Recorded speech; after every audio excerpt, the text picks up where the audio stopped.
Hey folks, this is Brian Williams, host of Forged, a podcast of the Humanitas Institute about forging lives of discipline, delight, craft, and calling. Our goal on Forged is to have honest, unhurried conversations about timeless ways of living that help men pursue well-lived, ordinary lives. Today, I am talking with my friend Chris Hall. Chris, welcome to Forged. Thank you very much, Dr. Williams. Good to see you. Nice to see you. I've often said that whether I'm in the urban jungle or the Amazon jungle, I'd want Chris Hall by my side because my chances of survival in either place would increase exponentially if he were. So Chris lives with his wife and 3 sons on a small homesteaded farm in central Virginia, where they tend animals, raise food, and attend to the kinds of daily chores that sustain a farm and I think structure a life. Chris is a longtime practitioner of the martial arts. He's a craftsman, musician, and teacher of the common arts. Chris is also one of the clearest voices calling men, women, schools, and students to rediscover the wonder, dignity, formative value, and fun of the applied arts. So, hey, Chris, let me start out. I've just said that you live on a homesteaded farm in central Virginia. So first, just tell me, what's a normal day look like on your homesteaded farm in central Virginia? We're up nice and early, probably by 05:30, 0600. And, Okay. my early morning routines are grab a cup of coffee and then tend.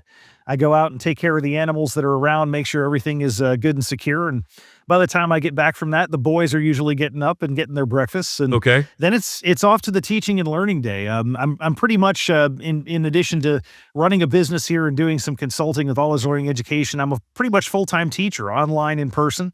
Okay. So my sons here, all now older, 2 in college and 1 finishing high school pretty soon, are just entering into their academic days as I'm into mine. And the rhythms proceed like that until about the time the sun sets. And Okay. this time of year, that means time to light a fire, right? Start to, Yes, to it hunker does. it down and get warm. That's how it rolls. That's great. Okay.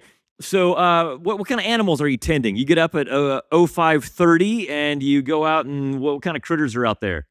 Boy, the years, I could tell you the long list of the years. Currently, we're down to chickens, ducks, rabbits. We have meat rabbits here. Of course, the gardens are in season when that's Okay. there too. But gosh, through the years, that's meant milking goats. That's meant going afield and checking on livestock out there. It's meant a lot through time. Okay. And I know I've seen pictures of your trail cam. You got all kinds of critters out in the deep woods there, don't you? Such as it is, from deer to bears and everything in between. Yeah, exactly. Okay, so hey, tell us the story, would you, about this property that you live on? I mean, I just think it's fascinating, like how you came to live on this property and just kind of what the story is of journeying with this piece of land. Well, first I'll tell you that my wife is a saint, and I have to preface all this by saying, Brian knows the story. Gentlemen out there who are listening to this, you're about to hear it. When my wife and I met, 23 years ago now, and we were talking about getting married. We were talking about where to live, and I had a house up in Maryland. I was there. She had an apartment. And we came into possession at the time through a gift of her father of some family land. We've been 6 generations now in her family, large wooded tract here in central Virginia. And we decided that we were going to come down here and build a house, but we didn't do it immediately. When we sold my old house, we came down and lived in a tent and then a tool shed that we converted for the next 2 years, give or take, while we built the house. Okay, hold on. I'm going to stop you just for a second, just so people don't miss what you just said. You get married, and you and your wife move to this piece of property, and you live in a tent. Is that right? Yes, and then a for the tool whole shed summer. for the whole Yes. summer, and then a tool shed. Yep. And for a grand total of 2 years, we lived without running water. We had electricity for a bit. My first son came home from the hospital to that tool shed. He was in there with us for our first 6 months. Okay. Just about the time he learned to crawl is when we got occupancy on this house. Okay. All right. So, where did you find your saint wife who was willing to live in a tent and a tool shed for 2 years? Well, my brother introduced us thinking that we would hit it off, and indeed he was correct. But I have to tell you, a lot of our early dates were not what you'd think of as standard. We went to the movies, we went to dinner and others like that. But I remember one of the first things I ever bought her was an archery bow. I used to go running through the woods behind my house, hunting stumps and milk jugs and others, and she would come with me. And I used a little bit of leather working to make her a quiver so she could carry her arrows on her back. And gosh, we just had a great old time. I taught her birding. She taught me cooking, and we traded a lot of skills. It was a wonderful dating time. Yeah, Chris, no, I was asking about you and your wife, not Odysseus and Penelope, but thank you, because that's kind of how I imagine, Odysseus might have wooed Penelope as well. Hey, babe, look at this bow and arrow that I have here. Check it out. Okay, so hey, so tell me the story just a little bit, your own story, Chris. Like you're a Yeah. philosophy major at Gettysburg College. Yeah. Right. So then how do you go from being a philosophy major at Gettysburg College to living in a tent in a tool shed on a piece of land in Virginia? Because that's not a natural progression for most philosophy majors. Well, I could say it's a philosopher's salary that would drive one to that. I was Yeah, no, that's on that's fair. on the side, I think a lot of it started even before I became a philosophy major. I was a Boy Okay. Scout. I had a great time coming Mhm. up. I was an Eagle Scout in 1991. I was a suburban kid. We didn't have gardens. I didn't go hunting, but through Scouts, I was introduced to kind of this life of the hands. Many a merit badge that was on my sash was a crafting one. And then I realized after Gettysburg and getting a philosophy degree, earning my first black belt, martial arts was a big part of my time there in college. That I wanted to go a little more paleo. I wanted to continue my studies in martial arts and go to foreign countries and study there as well as study here.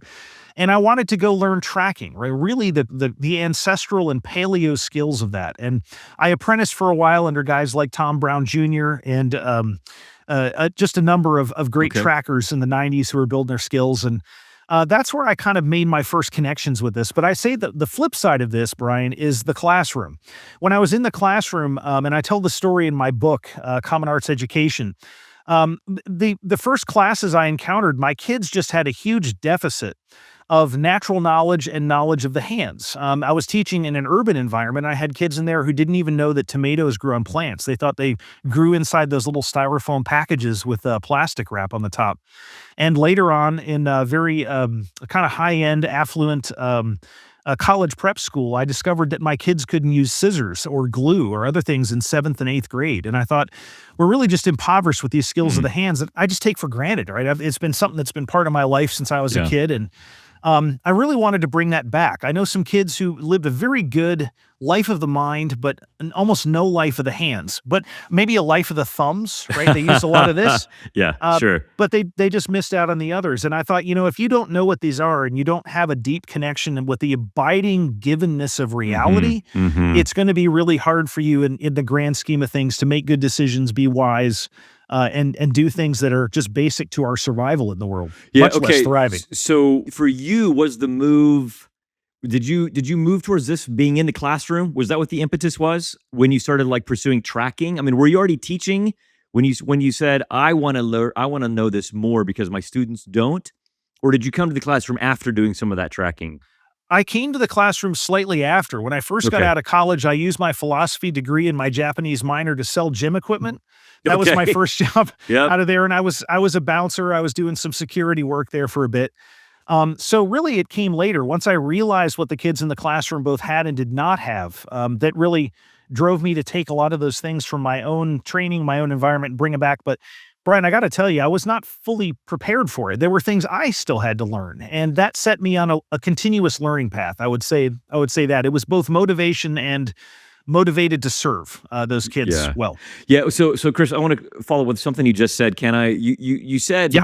near the end of what you were saying a second ago that, yeah, they could use their thumbs with their Nintendo controllers, which I think that's probably what you were doing there. If Yes. you had done it earlier, you would have had a joystick for your Atari, which is what some of I didn't have one growing up, but I knew kids that did. Yeah, okay. Yeah, that's So us too. but you said they lack some dexterity, but you said something even further. They lacked a kind of connection to reality and a connection to reality that would help them make wise and judicious decisions. Did you say that? Yes, I did What do you say mean that. by that? I mean a lot of things by that. Imagine that by the time we've gotten to now, and these kids have grown up kind of totally immersed in it, they've probably not grown up in a home with a garden. They've gotten their food from the store. They've probably gotten their clothes from the store. When they get a hole in them or they lose a button or two, they just buy a new shirt. They buy a new pair of shoes. Um, they have home improvement folks come in and outsource the repairs of the home. Maybe dad knows a little bit here, mom knows a little bit there.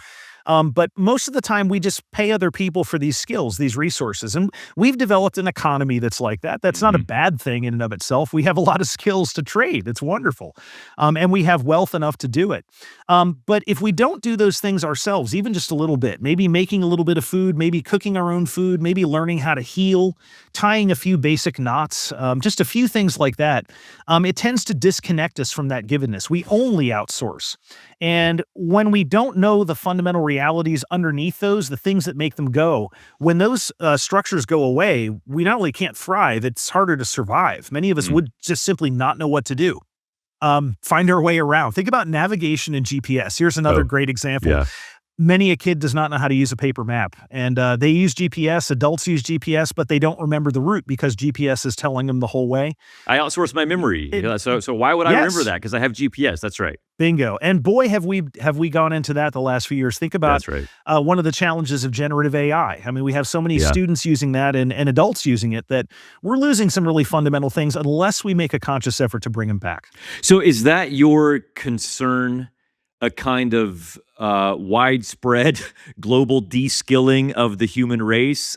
I mean, is that part of it? Because that's what I kind of hear you say when you say that. Like we're losing some things. Like I mean, I teach university students. We have a generation of university students who outsource their thinking to AI and LLMs, and they don't know how to compose, how to articulate their own ideas, articulate their own thoughts because they've outsourced all that. Well, yeah, then you have a kind of generational de-skilling. I mean, is that one of your concerns? It's one of them, but I would say that's a foundational one. It's perhaps the bricks that make the foundation of a much larger building of concern. I think the one, though, if I can go all the way to the cupola, if I can go to the very tip top of that concern, Hmm. I think it's the 360-degree view of beauty. Because oftentimes when we disconnect from things, imagine the only thing that you know of cooking is a bag of Doritos. Every single one you pull out is the same taste, and yeah, it's good. You want another one because it's real salty, right? We have a taste for that. But because of that, we don't eat vegetables, right? We don't understand that food might have different tastes with different bites. We lose a certain musical appreciation, a poetic understanding of what food could be for lack of experience. And have we never put our hands to the garden, if we never understand how to use tools and other things, we lose a certain understanding of a fundamental nature of who we are. We Mm. have a givenness to us and to the nature of our craft and our Yeah, hands, and even a joy. A and joy. that's what it is. It's also a failure to understand who we are as Yes. embodied creatures in relation with creation. Chris, you Yes. might not remember this, but one time you and I were walking across the campus here, and we have a protected wetland through the center of our campus, and we see deer there all the time and birds. And I know you're a birder, so you and I were walking across campus, and I don't think this is apocryphal. This is how I remember it. I remember saying, Chris, I'm hearing birds tweet. What do you hear? And you named, I think, three or four different kinds of birds. And then you said, these two probably won't be around in a couple of months because the insects they eat will have either moved on or died off.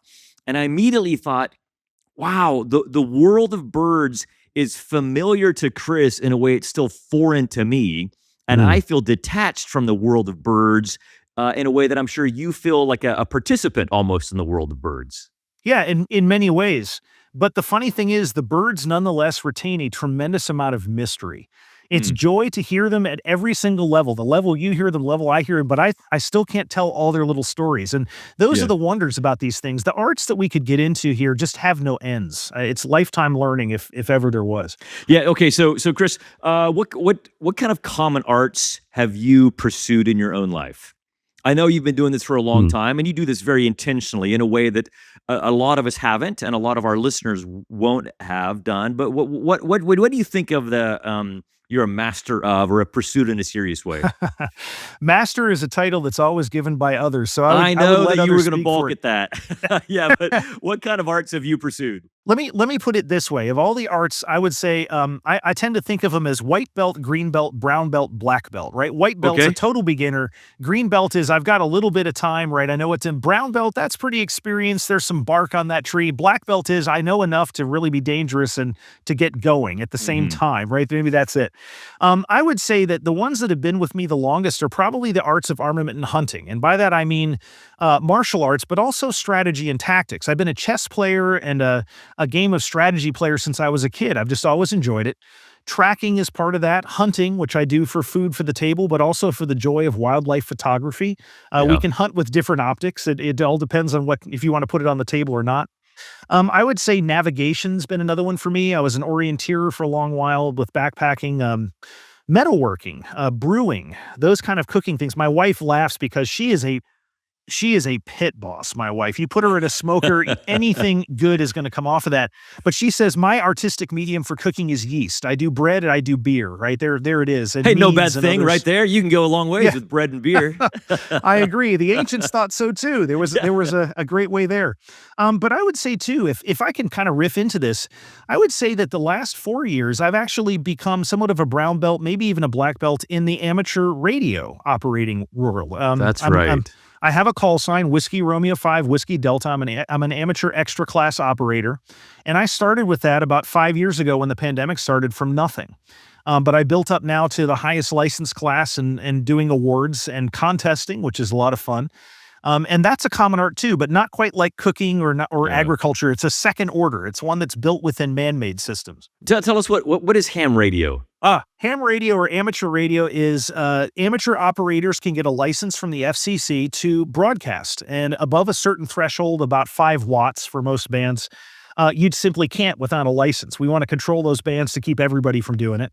But amateur radio is kind of the art and science of radio communications at a local and a global level. Every day I'll get up in the morning and I'll get in here, I'll turn the radio on and I'll sip my coffee while listening to the chatter of the world. I listen to the tuning of the stations and what the ionosphere is doing.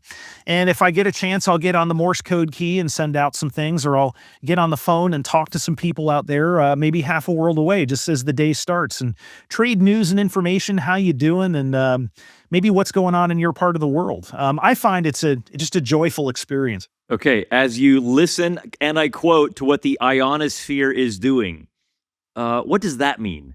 That means the world is a tuned musical instrument. There's this layer on the Earth's atmosphere called the ionosphere that reflects radio waves back down. And sometimes it lets them through, sometimes it lets them in, and you bounce pass off the sky. It all depends on what the sun is doing and the Earth's magnetosphere. But ultimately, it's like any musical instrument, the Earth has a tuning. And if you know how to follow that tuning, you can communicate with all kinds of obscure places out there, just knowing how to bounce pass off the sky. Okay, like I said, friends, the world is familiar to Chris in a way that it's foreign to many of us. But Chris, I can imagine, I mean, I'm listening to you. I've heard, we've talked a lot about this, and I know some people are probably listening thinking, okay, that sounds pretty cool, but like, I'm not going to tune the ionosphere, and I'm not going to be a black belt tracker. And so, I mean, if somebody was, thinking, okay, I want to refamiliarize myself with the world, or familiarize myself with the really real, the material world for the first time. What kind of counsel do you give someone like that? Where do they start? Oh, wow. There are so many places to start, and it really depends on the person. Oftentimes, if I have an adult who's coming to me about that question, I'll say, "What do you like to do?" And oftentimes there's a common art connected with whatever they liked. I really like my car. Okay, well then let's learn how to change the oil. Let's learn how to check the fluids. Let's learn how to, hey, let's upgrade your stereo, right? In the process, we're going to learn a little bit about auto mechanics. That's a second order art. Oftentimes I get someone who comes and I'll say, oh man, I really want to grow food, right? Like that's something I've always wanted to. I saw my grandmother do it, but my parents never taught me and I never learned. How do I do it? And I'll put them in touch with the local master gardeners, right? Or some people in their neighborhood who do it.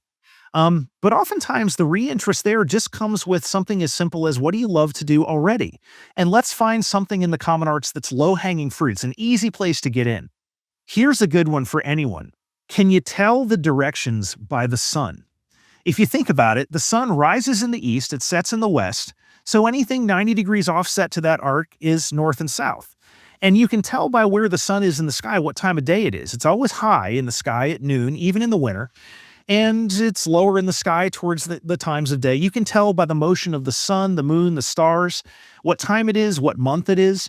So sometimes just refamiliarizing yourself with the calendar. And you can do that on a walk with the dog. You take the dog for a walk, look up, see what's around. And sometimes those little things are just wondrous to people. You've never done that, or maybe you haven't done it since you were a little kid, Yeah. and just basked in the wonder of it. And it's still there. Still there. It hasn't gone away. That's right. No. Yeah. Yeah, that's great. I love that advice. I mean, to start with what is it that you like doing? Do you like bread and beer? Okay, great. You can make Yeah. that kind of stuff. That Yes, you right? can. Yeah. I mean, do you like to walk in the woods? Okay, there's things to know about the woods that you enjoy walking in. Yes. So to start with what you like and where you live and what you have some familiarity with already. Or maybe what you need, like to change the oil on your car or to fix Yes. I've got some, as many of us do, some home repairs that need to be done. Yep. And I'm looking at those thinking, do I do that myself or do I hire that out? But it's in my lived environment, and so with a few skills of very rudimentary skills of carpentry, I can fix some stuff like that. So that's great. Hey, so you've been calling these common arts. I mean, you've referenced that. Your book is called Common Arts Education. Why are you using that phrase to describe all of these things that we've just been talking about? What makes them common? What makes them arts? What does that mean? Oh, there's so much there to unpack. I think the best thing to start with is what is common. And if you look back in the historical arc, any of you are familiar with the tradition, the great conversation and other things there. If you go back to the old authors, they refer to them as the mechanical arts. If you go to the Romans, they call them the servile arts because the people who wrote in the Roman times had servants to do these for them, right? Oh, but that agriculture, right? Oh, that's the good stuff, right? Because Yeah. I have a farm, right? I know. I call them the common arts because that term really describes what they are to our lives. They're mundane. If I define the common arts, the arts and skills by which we meet our basic embodied needs in the world. That's it. And we all need to eat. We all need to have shelter. We all need to wear clothes. We find our way around. We need to trade. All of those represent the basic common arts, the ones that are at the bottom. They're so common. They're every moment of every day that Mm. I would call them that. Now, arts is an interesting one because it involves making. Anytime you have an art, you're going to be making something. And You're gonna it's be not making an just artifact, right? You're gonna be making an that artifact. That's where that's I it. mean, that's where we get that word is Yep. the art, the skill of making something. Artifacts, artifice, right? Yeah. All of those people right there, that's the nature of arts, but there's more than one kind. We have liberal arts and fine arts and common arts. And, there's a Zen in the art of motorcycle maintenance, right? How many times has art been used as a word and term? But the way I'm using it here is really as a matter of making. And sometimes that's a physical artifact, like a piece of woodworking or a fixed set of clothes. But sometimes it's a matter of skills that make outcomes, like navigation. You don't actually have a tangible outcome of navigation other than arriving where you need to go at the right time in the right place. So when I'm thinking about common, I'm really thinking about mundane, everyday, but they're so deep and profound. And I'm thinking about arts in that way too. Sometimes it's a simple thing about making a simple loaf of bread, but sometimes it's about making something delicious, nutritious, and musical in terms of food. So the common arts are the arts of making and making the kind of, I don't know, what stuff of our common life? Yep. Something like that? Yep. Okay. And Bonaventure actually, not to go too deep into the tradition here, but Bonaventure calls those the arts for comfort and for consolation, which I love, right? They meet our physical needs and they console us. The fact that we don't have to be cold, we can make a coat. We don't have to be out here in the woods alone. We can make a shelter to start at the most basic levels, but we can also improve that and serve others by it too. Make sure that component's in. Comfort and consolation. That's Yeah. from Bonaventure. Yep. Yeah, where did we get this? How did we move? Because you mentioned earlier the Romans called these sometimes the servile arts. Yep. And sometimes in the ancient Greek tradition, you get something similar, right? You get something like these are the kind of things that are either our servants do so that we can sit around and philosophize. The landed gentry, they're not doing these common arts. They're outsourcing this. It's similar to us. I mean, in a way, Yes. we've Very all much so. become like landed gentry, right? And we outsource this kind of stuff. So if that was the Greek and the Roman kind of approach or relationship to these kind of things, how did things change between them and Bonaventure? I'll actually cite two. I'll go one that's almost contemporaneous with Bonaventure, and then one a little bit later. Guys like Hugh of St. Victor. Hugh of St. Victor wrote a book called the Didache Gallicon, but perhaps even more important than the book, he was a guy who ran an abbey, the Abbey of St. Victor outside the walls of Paris. And Hugh had the notion that, many of our liberal arts, what we would call the seven liberal arts, the arts of language, the arts of number, the scholars wrangle with those and we wrestle with those under the auspices of philosophy and theology. But the beekeepers and the leather workers and the folks who work with their hands have another kind of wisdom about the world, perhaps a lowercase w wisdom, to use a term that we've bantered back and forth before. And when you take the liberal artists and the common artists and you put them together in conversation, between their two lowercase w wisdoms, they can distill and kind of interpret out a capital W wisdom. What is the grand interplay and wovenness of reality here? And just to cite an example of that, how much cooking could we do if we didn't use the arts of number? Your recipe would go horribly awry, right? Imagine doing carpentry without understanding some basic math. But there's even more to it than that. There were balances of the human body for medicine to consider, the restoration of and the maintenance of health that came in. So when this came under the auspice of philosophy and theology, people got kind of caught that bigger pattern again. There's a wisdom in here, a givenness to creation that we can tease out. And I'll tell you that many of these common arts saw another renaissance during the time of the Enlightenment and the scientific revolution, if we can use that term. We needed better tools to do our measurements, better tools to make measurements and reckon conclusions that would come out scientifically. And all of a sudden, we see the lens grinders of the world start to reach a prominence. Before they were somewhat obscure, but now we need microscopes and telescopes. And here we go. And the brass workers who could make fine measuring instruments so we could really do this right. The clock makers, people who worked in leather, metal, wood, stone, all of those arts began a kind of a renaissance with the Renaissance, if we will. So there's been a couple of reinstaurations or rebaptisms, perhaps, of those arts. And a kind of elevation of the arts, it sounds like, of these common arts. Yes. So that these aren't just some things we outsource to other people, but I think it sounds like you're saying, like in the medieval period, maybe there was an understanding that these are important not only for our survival, but for being humans in this kind of embodied world, something Yes. like that.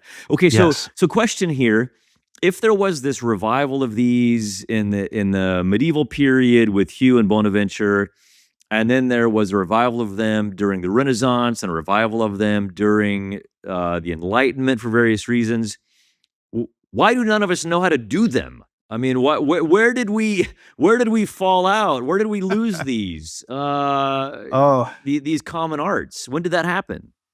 It really happened across a long stretch of time, starting with essentially Reconstruction from the Civil War, going all the way through the 1950s, 60s, and frankly, our childhood, Brian. I think really we saw it coming through there. There's a lot of threads that we could cite, and again, the podcast is only so long, so I'll put some highlights in. Okay. We saw some big inversions of this when we went to public schooling. When we started to decide what schooling was, we needed blue-collar workers for the factory floor who would be skilled in certain things, and white-collar workers who worked in the offices upstairs who would be skilled in certain things. We began to create a bifurcated structure of educational paths, and oftentimes the blue-collar workers today we would call votech or trades. They trade their skill for money. And the white-collar workers had the money to pay the votech folks to come up and do it, and that was kind of a beginning.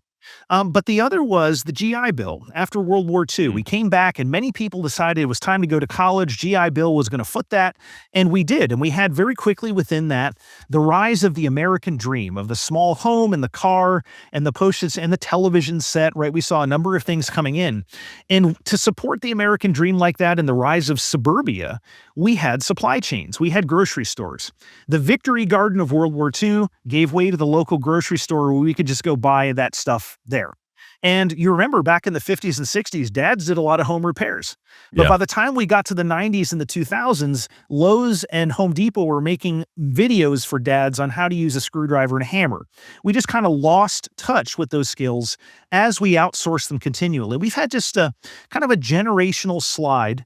And as our schools, particularly public schools, have focused more on high-stakes testing, math and language skills, what went away but home ec, industrial arts, right? A number of these things where those common arts used to be a little bit of the fabric that we did, but now are just not. And if we don't do them there, we don't do them at home, we lose them. No, that's right. That's my next question for you. You know, when you and I were in school, I think probably in middle school, I had to take a home ec class. Yep. and as a, I don't know, as a 12-year-old boy, I balked at that, but I shouldn't have.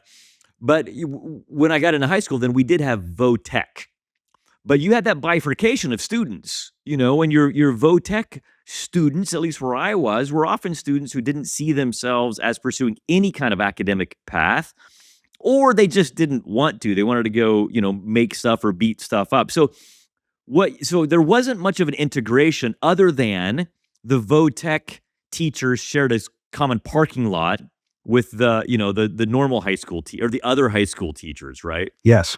So is what you're describing, is it just the vo-tech that we saw in the 80s and maybe still have now, or is it different than that? Your vision of these common arts? Oh, far, far, far more than that. When I look at this, I look at that.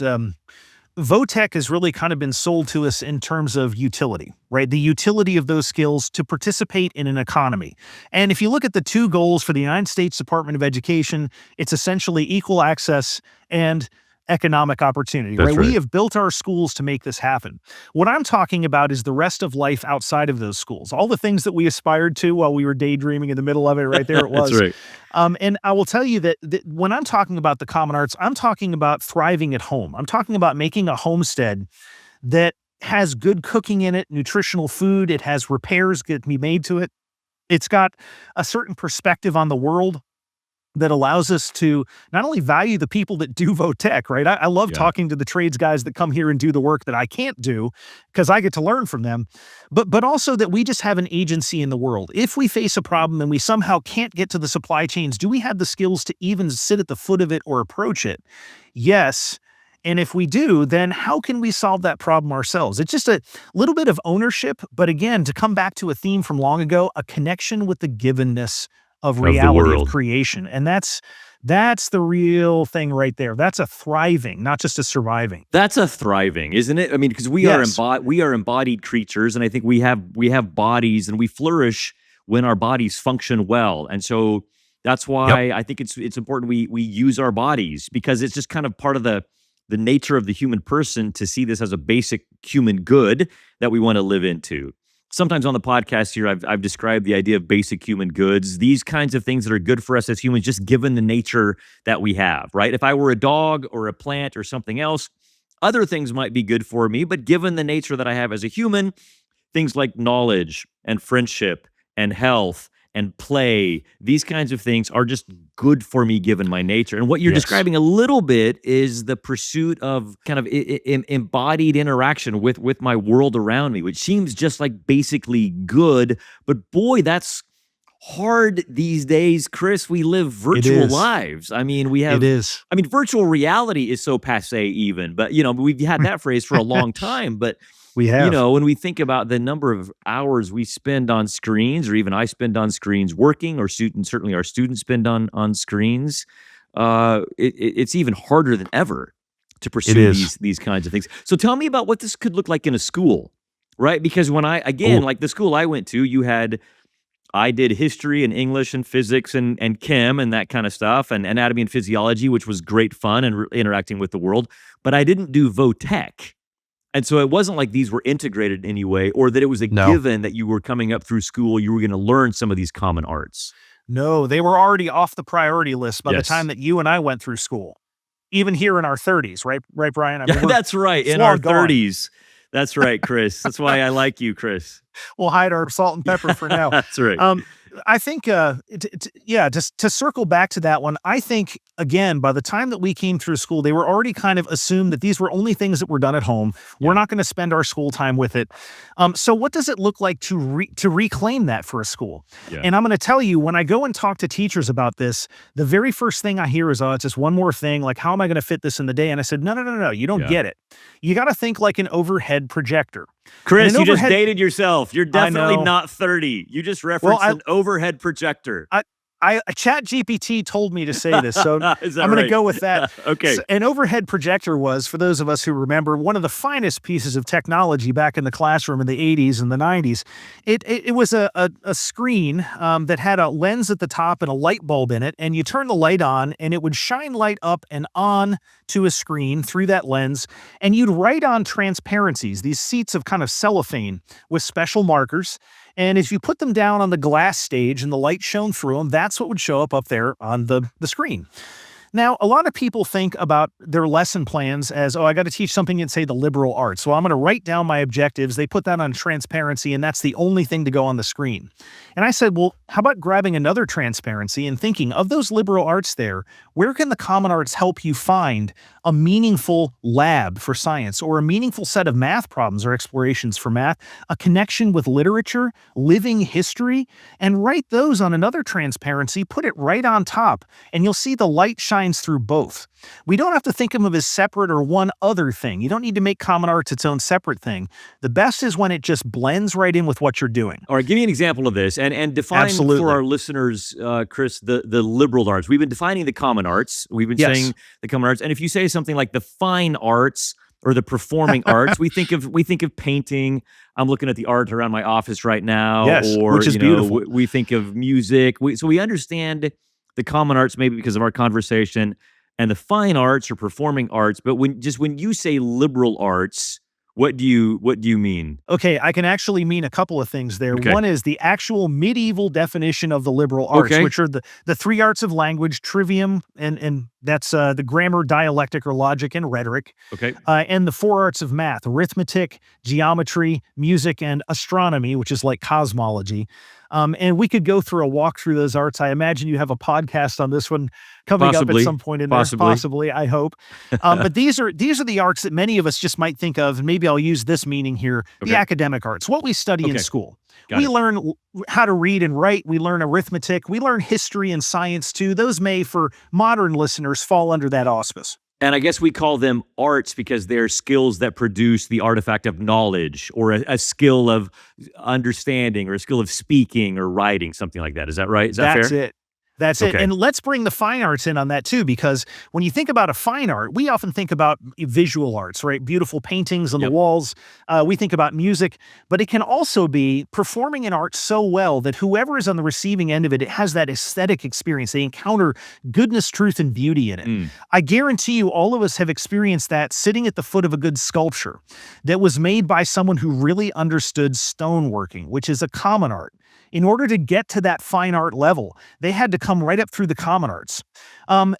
Perhaps many of us too might have experienced a musical cheeseburger, one that was just so finely done that it was sublime to sit there and eat it, right? And that's when the fine arts become not just music and performing arts, they become something that is so good, so Yeah. well done, a speech so well done, or a performance so well done, or even an artifact from the kitchen so well done, we experience it aesthetically. Well, and It's this is beautiful. why we use the phrase. I mean, I'm a huge soccer fan, and sometimes my son and I are watching it, and what will we say?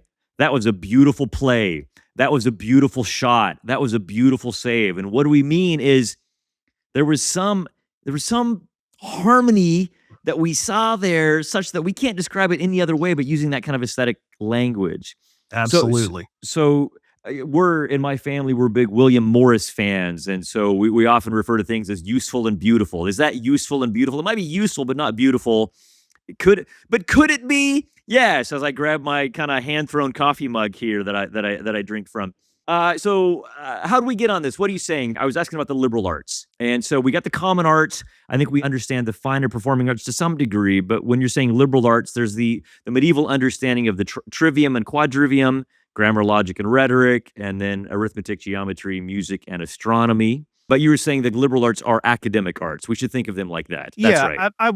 I would think for the modern ear, that's probably the best because Right. to our educations, those are there, but we also have history courses and science courses Right, and others right. that lump in. Okay, so tell us how the common arts and the academic arts or the liberal arts, how do you pursue these at the same time? Let me illustrate because some of the best come from stories. And these are Okay. ones that I've experienced myself. I've helped teachers craft them.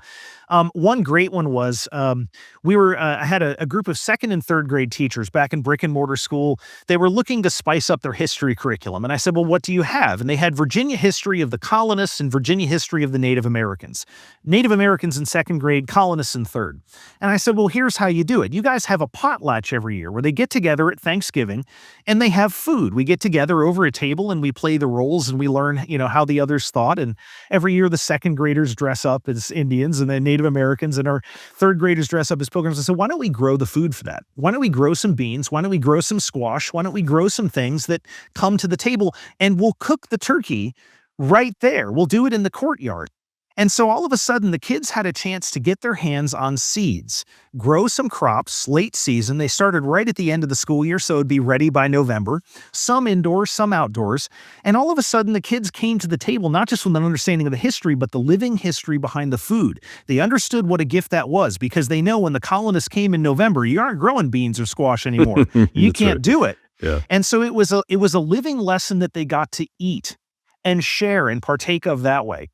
Another great one was we had kids who were doing kitchen chemistry, and the teacher happened to be, here's an interesting guy, former NFL player and a chef. He had done both in his time. Okay. And here is this big strapping guy, and he's like, I don't know how to teach kitchen chemistry to fifth graders. Help me out on that. As the academic dean, I said, well, what are your talents? Oh, you were a cook? Well, why don't we do a little seed to table gardening?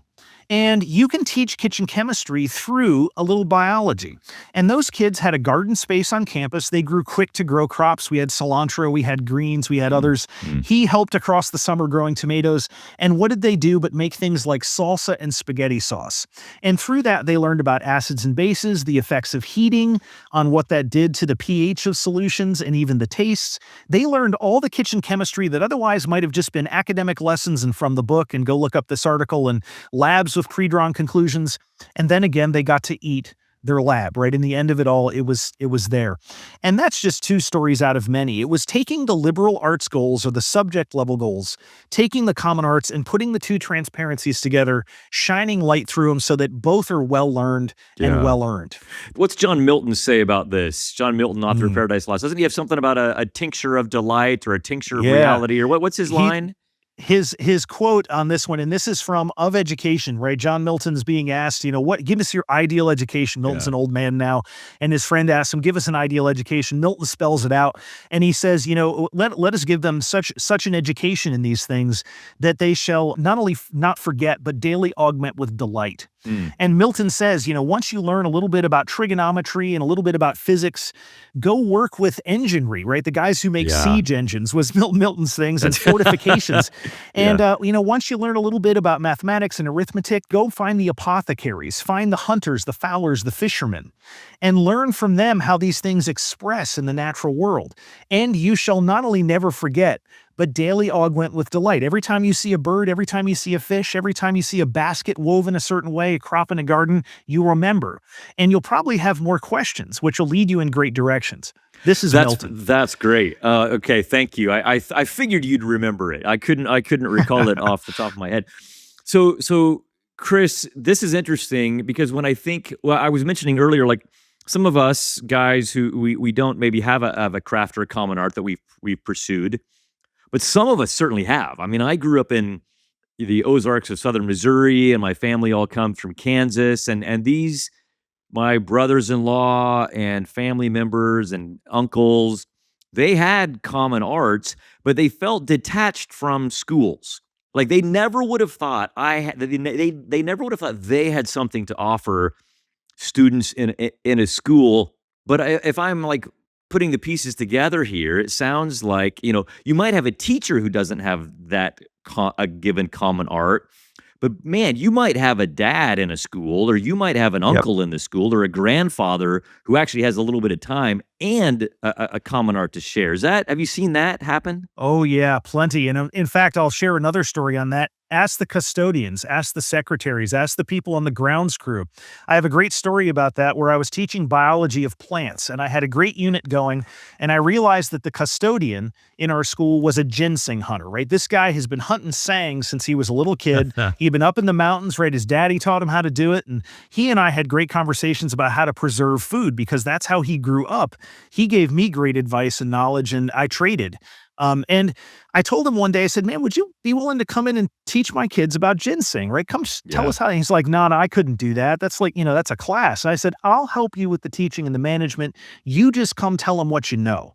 and I'll help you organize the thoughts ahead of time. Well, he did. He came in and for about 20, 30 minutes, he told the story, told the tale, showed the pictures. The kids were asking questions. He was back and forth. And again, off he goes, right? Thank you so much for that. 3 weeks later, he comes and he finds me and he goes, thank you for helping me with that lesson. I don't have to clean up as much anymore. And I said, what do you mean? He said, the kids have been picking up after themselves at lunch now because I'm a human being to them. They see me as a person who knows something in authority, not just the guy that comes and picks stuff up. That's great. And I would dare say that there's a lot of people in our culture right now with those vo-tech skills who think of those as lesser, but they're not even close. And frankly, I would love those with those deep educations in the books to get their hands dirty in an engine block and in the garden. Yeah. And I'd love those guys, the plumbers, the mechanics, and the others, to be reading Plato with us and talking about some bigger ideas because they govern the basics of how we live in the world. There's a huge exchange there. Oh man, absolutely. I mean, I would love to see something. I don't know if this is possible, but a liberal arts trade school of sorts, right? Where you could learn the common arts, you could learn a trade, you could learn a craft, but you also learned how to read and you also learned how to write. You also had the opportunity to delight in some of the great literature and some of the great history, right? And so it seems like our schools in our culture over the last maybe 100 years have pulled these two things apart, and we both of us have lost, right? We're those of us who, we pursue the academic arts. We didn't have the delight of being able to navigate by the stars and plane a piece of wood and know which mushrooms to eat and which mushrooms not to eat. But on the other hand, if you went for the trade or, a skill or a craft, you didn't have the delight of being able, to read Jane Austen or being able to read Dante or being Augustine or talking about justice and these kinds of things. And it seems like we've kind of all lost in a way. And more than that, too, I think because we've been doing it for so long, a lot of people who have been in the vo-tech and their dad was and their grandfather before them, they don't see a value in poetry, right? There's nothing there. Right. Pursue that stuff. Just like the guys over here say, why would you want to do a workaday job? Why would you want to learn that skill? We can just pay others to do it. To close that gap is to bring together some men of both sides of that thing and bring them back together over a table, over a campfire, over an engine compartment, and over a book. What a beautiful thing that is over time. Well, and it struck me one time when I was teaching Sophocles and Aeschylus and Euripides, some of these Greek playwrights from 5th century BC Athens. And they're writing these plays. They're playwrights, they're poets, but they're writing about soldiers and they're writing about warriors. And you think, what do you know about being a soldier and a warrior? And then you dig into a little bit more and you're like, oh, yeah, these guys were in battle after battle after battle and then came home and wrote their poetry. I mean, when we look at so many of our great authors, our great poets over the years, I mean, they were men who were farmers or who were soldiers or who, had their hands dirty, let's say, in all kinds of ways and still found value in the liberal arts or the academic arts, as you've said. So to make a Washington, we need a Cincinnatus. And Washington was a great general, and Cincinnatus was too, but both were also farmers. And yes, there's a line. Yeah, that's right. Hey, can I ask you a little bit about to come back to your homestead and your 3 boys? Because you grew up with 3 sons. Yes. And I grew up with 3 boys. I didn't have any sisters. In some ways, that was glorious, and we could just beat up each other and we could break stuff. And my cousins on one side of the family were all guys out on grandma's farm. And so we got into all kinds of mischief. But, I will say I have an 18-year-old son, and I also teach the Odyssey. And any of you who know it, the first 4 books of the Odyssey are about Odysseus's 18, 19-year-old son. And he's trying to find his way in an adult world, and he's hesitant, and he's anxious, and he's faltering, and he does some dumb things, but his dad's been absent. And so I have been thinking a lot about, Telemachus and Odysseus and the way other people come alongside Telemachus to help him navigate the adult world. Can I ask you what this was like with you in your home with your 3 boys? I mean, how did you think about, in particular, raising boys, kind of either in dialogue in a way with these common arts? Like, what kind of things did you see or try to attend to? I think the things I tried to attend to most, and I speak not from a position of perfection Yeah. whatsoever. Man, if we had time, we could unpack all that. And I tell some stories even in the book of times when I was not so good at doing this. I would say the big thing I wanted to impart to my sons was being a man, right? And you're all apprentice men. You're young men, you're boys, but that means you're an apprentice in this. So watch my lead for the good and for the bad, right? You'll see me mess up as much as you'll see me have success. Hopefully, more of success than others. But from your earliest ages, I'm going to give you an ownership in this. You're going to be able to carry a bucket. I'm going to ask you to remove the rocks from the furrow that I just plowed. I'm going to ask you to help me with the animals, tend the chickens, tend the rabbits, tend the ducks, keep an eye on things. I'm going to ask you to give them ear mite medicine if they need it, right? That's on you. I'll show you how to do it, apprentice you in it, but then I'm going to ask you to do it and expect it to be done. And as Ronald Reagan said, of course, trust but verify. You always want to go and make sure it was done. But boys will flub it. And the way Yeah. to handle that as a dad isn't to, scream at them and yell at them and say, okay, so what happened, right? Where is it? Where did it go?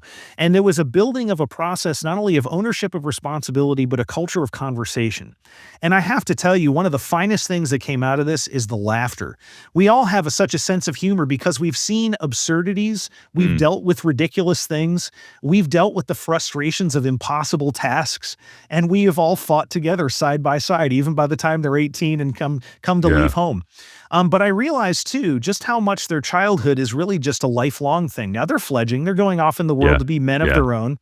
But I have a feeling that 20 years from now, we will still come back to the table to talk about Play-Doh, and we'll still have some things to go and do on the farm. Maybe they'll help me cut the firewood, and that ownership will be simply extended. Yeah. Yeah, Chris, let me dig in a little bit to that idea of apprenticeship. I mean, I Mm. love the idea of parenting as apprenticing. And yes, Yes. they're human persons, but they're young human persons, they're children. You're apprenticing them into a human being, if you will. Do you think that, I mean, you had three boys, would their apprenticeship have been different than you might have apprenticed a girl? I don't know because, like, we've got testosterone, coursing through our veins. Yes. You've got larger muscle mass. I mean, they're all kind of differentiations between, boys and girls, men and women. I mean, do you think that the kinds of things you had them doing on the farm were kind of, I don't know about uniquely, but especially important for them as young boys being apprenticed to be men? I think that the tasks would be universal because Yeah. a boy or a girl can learn how to use a shovel. Yep. A boy or a girl can learn how to lift a load. A boy or a girl can learn how to caretake. And we think of that typically as a feminine thing. But men need to learn how to caretake too. And we really pay attention to an animal to know, even by the slightest movements or, the shift of the body posture, you got a sore foot, right? Just to keep an eye on that. Think about the variety of skills, life skills, whether male or female, that come from that. I think the difference might be in the flavor of the apprenticeship. Okay. Maybe not the difference of the task. With Okay. boys, it's very easy to push a little bit harder in certain directions, and with girls, it's easier to push a little bit harder in other directions. Sort of a more emotional direction. And I'm Yeah. speaking of this not just from my experience, but from the experience of our friends who had three girls and apprenticed them on a farm similar to ours. And we would sit around the dinner table and laugh at the differences in the apprentice. We Yeah. were all doing the same tasks. Those girls knew how to wrangle cows. My Yeah. sons Yep. didn't know how to do that, right? Yep. And so we would just talk about the way that you could speak to them, the way that you could question them to draw out the best of the experience.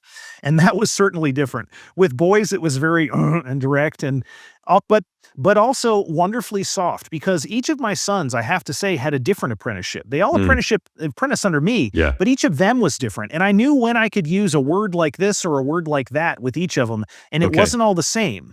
So perhaps it's not so much a gender split as it is just knowing who it is you're teaching. As a Right. good Mogeister, it's good to know who's on the receiving end of that. Who are you? And let Yeah. me draw the best out of you from there while mitigating or perhaps pointing out the best of things you could fix. Yeah, I'm just curious because I have two girls and a boy, and I used to coach girls soccer and boys soccer, and it's different coaching girls. Yes, well, I mean, I loved coaching the girls, but we always had tears in preseason. I didn't have that with Yeah. the guys, but the guys, after we lost the game, they would want to like replay every moment in the game on the way home, and the girls processed it very quickly, and they were like, "Where are we going for dinner?" And I was like, it's like that's a little more Yes. healthy. And just, my son broke more things before he was 5 years old in the house than either of my girls have over the whole course of their lives. So Yes. he Yes. just was very, very physical guy. And so I've just thought, does this look different, or how do they experience it differently? And that said, I have to give a shout out to some of my dear friends, Jeff and Joelle Erickson in Central Ah, Kansas, whose kids only think I'm cool because I know you. So Hans, Charlotte, Louisa, Thomas, I mean, they've done classes with you. And I know Charlotte and they have. Louisa for sure love doing stuff with Chris Hall. And so, yeah, you're right to say, yeah, this isn't a girl guy kind of thing when it comes to the common arts, but we maybe we do experience these differently. And I know, Yes. one other example from my son, because he was rather monosyllabic, he needed to like engage physically. So when his sisters walk by him, he relates to them physically. He'll shove them, push them. They're not really appreciative of that. And then when he needed to blow off steam, if he was just being cranky, at one point in time, my wife, when he was like 6 or 7, she got him a block of wood, some nails, and a hammer. And she's Go like, to town. go in the backyard and just hit stuff. And yeah, 45 minutes later, he came in and he was like all calm and delightful. That's just Got that that out way of the of system. interacting to the physical world was just different, at least for my son and my Yeah. girls. So Well, remember what we were talking about a while ago about how the common arts get you in touch with the givenness of yeah, things, the that's right. natural order of things. There's a definite givenness to boys and to girls Yeah. that will come out in any apprenticeship and in any task as it comes. You can't avoid it. And I love listening to the stories you're telling of this because I'm laughing at my last 30 years in the classroom. I'm coming up on year 31 this September. And the way I apprentice boys and girls, even in the same subject in a class, is different. The way you talk to them and work with them has to be because they No, are. yeah, that's absolutely right. Hey, Chris, I'm going to draw this to a close, but as you know, I would keep Yeah. talking to you all afternoon, as we've done many, many times. So, Forged, the podcast here, it attends to the disciplines, delights, crafts, and calling that constitute our well-lived ordinary life. So let me go through each one with you. Discipline. What's a discipline that you have pursued over the course of your life that has really sustained you? Can you see the guitars in the back? I can. The discipline of music, because Okay. the discipline of music isn't just the learning to play and putting in the time and the other pieces. It's also an appreciation, understanding of dynamics, tempo changes, the poetry.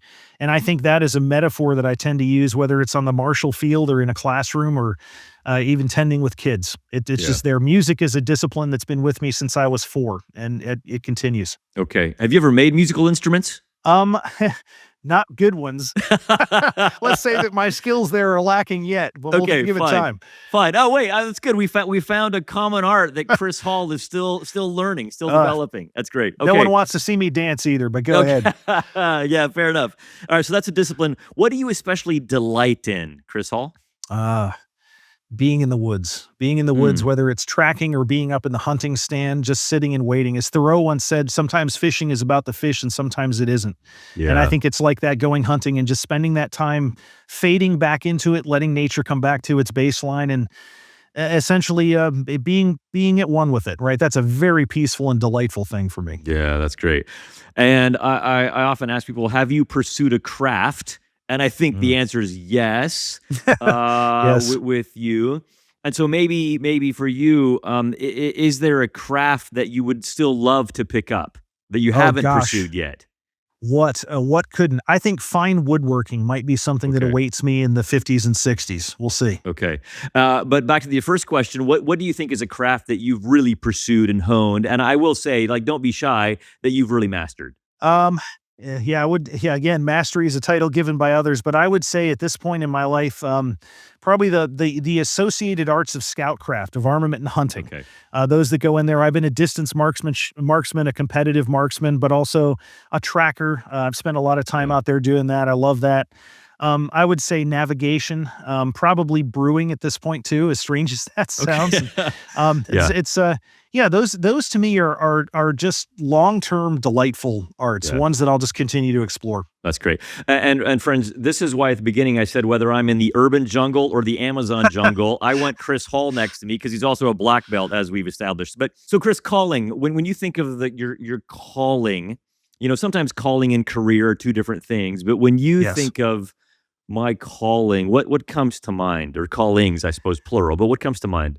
That was a long thought. When you mentioned that one to me a long time ago, I really had to think about it. And I came to the fact and the conclusion, perhaps, that I think in this case, my calling and my vocation really have matched. I Okay. love education. I've been an administrator, I've been a dean, I've done all the administrative jobs, but I like nothing more than to be in a classroom with kids, whether that's outdoors, whether it's online. I think for me, that's where the music happens. It's a beautiful place, a beautiful space. And for an introvert, I love people. When I'm in that classroom setting, I've learned to be an Yeah. ambivert, right? Maybe a little of Yeah. both. And I think that's one for me where a calling, a vocation really, really do come together. Okay. And I want to do that one until I simply can't anymore. That's great. Hey, Chris, is there a poem or a reading or a paragraph that's been significant to you over the course of your life?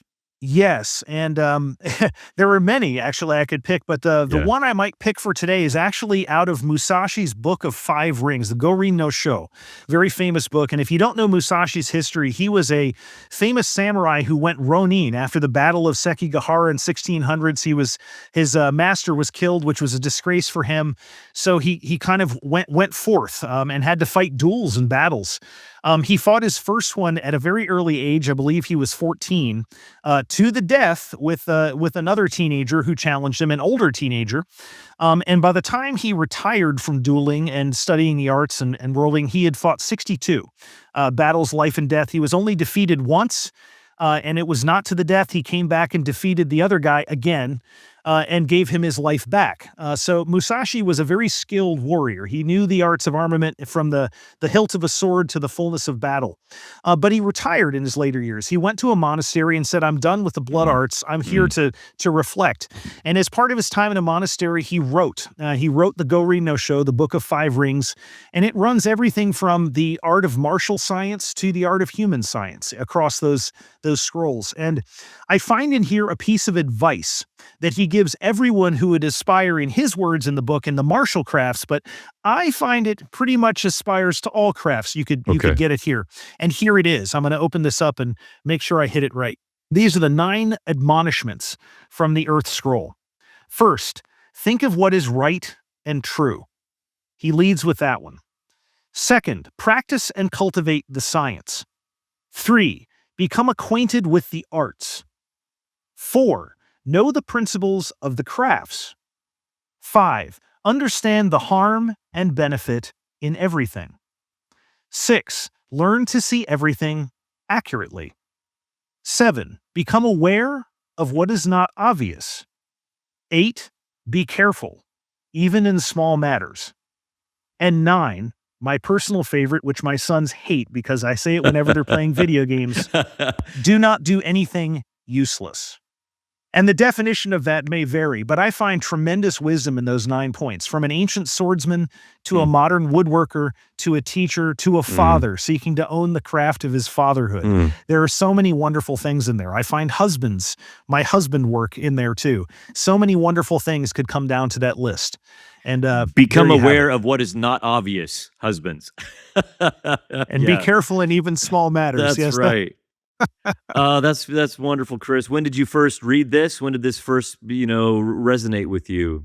when I was 17. I had Oh, just wow. started the craft of martial arts. I had started it 3 months before, and someone handed me a copy of the book and said, "You should read this." Okay. An older, more experienced artist, and my reading of it at the time was very basic because I didn't know what I was reading fully. Yeah. But that one set stuck with me, and you know how they say about men and rivers? You step into a river, the river's different every time. Great books are the opposite of that. It's the man who's different that steps into it each time, and the book is the same. And you'll read that book a little differently because you're a different man. And I'm different now at 3 times 17 than I was at 17, for sure. Oh, that's beautiful.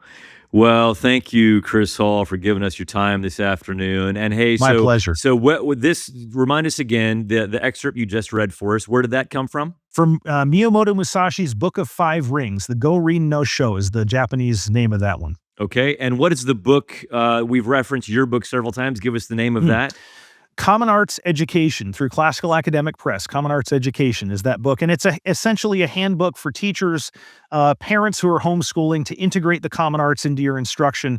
It's full of great ways of doing that, easy dives. It's got an academic reference in the back, an appendix, full of just checklists of skills you might consider. A little bit of history, philosophy, it's all there. Okay. And if people wanted to find you online, where would they go? Well, right now I'm at alwayslearningeducation.net. And you could reach out to me there at chris@alwayslearningeducation.net if you want to reach me via email. But I've got a new project that's coming up starting this next summer called Common Arts Academy. I'm going to be offering a number of online courses for kids and for parents who want to integrate these things into their home life, into their homeschooling, maybe just bring a little bit more to home than the chores, right, in the daily battles. And keep an eye open for that one as the spring comes. CommonArtsAcademy.com will be that one. Cool. I didn't know about that project, Chris. That's fantastic. New I need to sign up to learn knot tying or something, I think. So that's great. We can do it over a homebrew. It's perfect. Oh, there you go. There you go. Well, again, thank you, Chris Hall. And folks, you've been listening to Forged, a podcast about discipline, delight, craft, and calling that helps us forge ordinary lives of human flourishing. So thank you, and we'll see you next time.